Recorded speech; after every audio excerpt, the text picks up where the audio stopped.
All right. Thank you so much all for coming.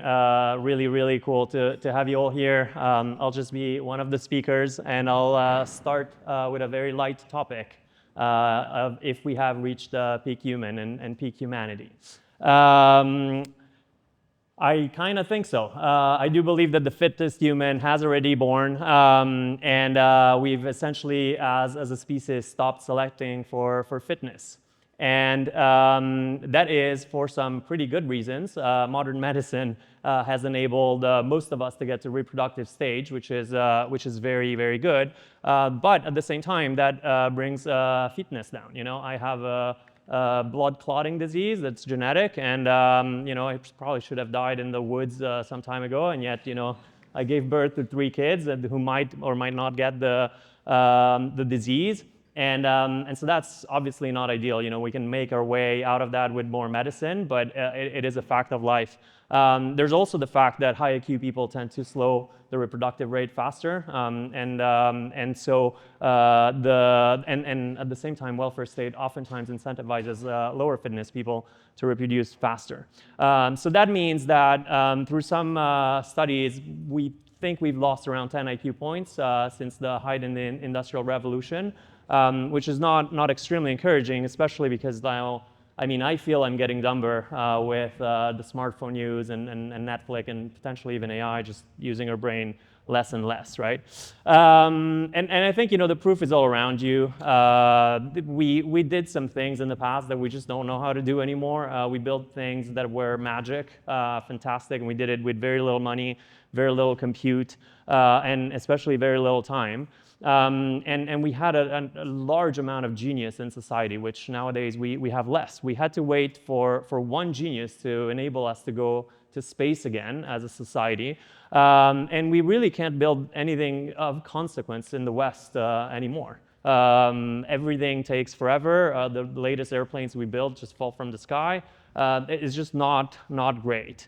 And it has been also kind of like it's embedded into culture. These memes of saying we don't know how to do it, we don't have the technology to build things that we've done in the past, I think surface a little bit this unconscious belief that we all have. But the thing is, it's nothing new. There were quite a few civilizations that flourished, had amazing technology for the time, and then they just crumbled, and people wondered how they did it in the past, and they just were not able to maintain that infrastructure anymore. And this ties very much to the population and demographics trend, right? So this is the average mortality rate that we've had since forever, essentially, around 50% before reproductive age. And it's been collapsing. So that is obviously amazing, right? That is what should happen. But we also know through even some recent examples that population, total rate fertility is very much correlated with the death rate. And the less kids die, the less kids people have. So the reason to have a lot of kids is that to make sure that quite a few of them make it to reproductive age. If they don't die anymore, there's no incentive to do a lot of them. So this means that we are essentially going extinct. And people and experts, they're not only wrong, they're properly insane. This is the UN projections for fertility, and their projection is that we will bump up from the low trends that we have, and we will start all having many more kids, where all the data in the world suggests otherwise. This is for an example of Latin America, but it's the same all around the world. The red line is the actual trend in births, and the blue and other lines are the yearly projections from the UN. So, it's fantasy. We don't seem to really be able to compute the fact that the fertility rates are just dropping vertically. And, it's the same as the solar capacity projections, right? Like this is total photovoltaic panels installed, and those are the projections for every year. So people are it's very hard for them to see the exponential on both up and down, but we have to figure it out. And these are the projections, again, for the UN for South Korea, which is essentially extinct at 0.7. They project that it just magically bumps up And Colombia, like these are the projections, and these are the actual numbers for some recent years. So we seem to not want to see this, which it's somewhat understandable. If those lines trend and we really do go extinct around 2250, 2300s, it's what is projected. This is the plotting of the total fertility rate with the population numbers, and we're somewhat between here and here, but the projection is to here, and a lot of very smart people believe that it's much more around here. In any case, the slope of the curve is the same for all those numbers.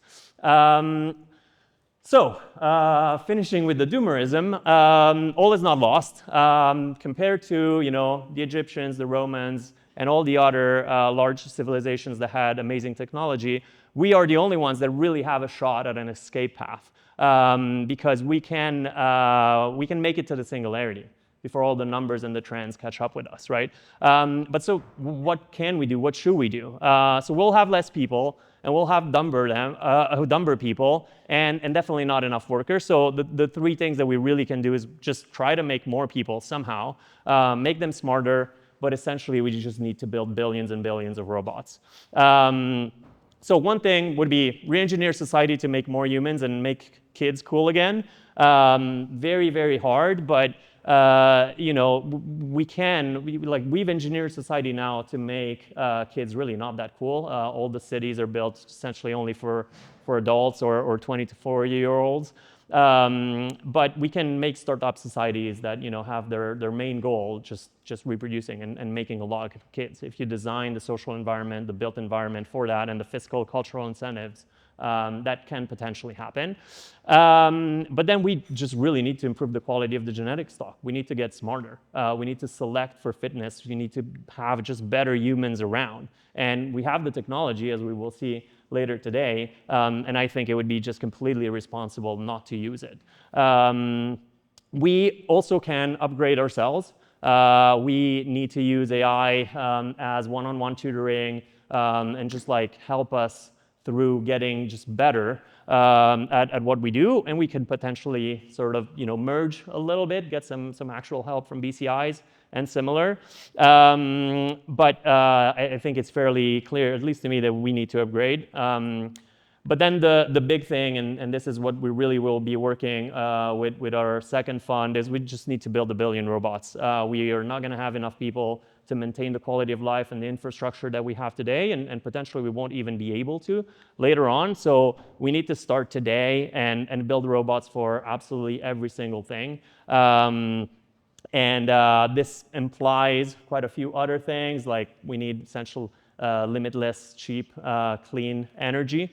But we do think that robots are our only insurance for the future. And so if you are working on anything around these topics, we'd be very happy to take a look. And the next talks are going to be a bit brighter. But yeah, this is what we're thinking about internally.